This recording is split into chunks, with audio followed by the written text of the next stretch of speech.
اتمنى ما تضحكوا علي يا اخي. كلمتهم يعملوا غدا لكم، قالوا والله العظيم ما يعملوا اي حاجه.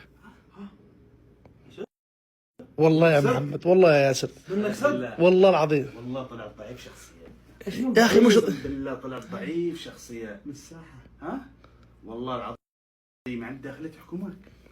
يا اخي مش مشكله يا محمد. 4 ايام الداخليه حكومات عبد الخالق. يا محمد الله الدرجه يعني. خذوا يا اخي، الله معاكم. والله انه عيب. والله والله الله معاكم. والله الله معاكم. الله معاكم. شوف اذا ما حكمت سوقك من الان ادري انك خلاص تخرج المقالي. والله ما رضت، والله ما رضت. والله ما رضت. طبخ علينا. شو اتصله منو؟ حمزه.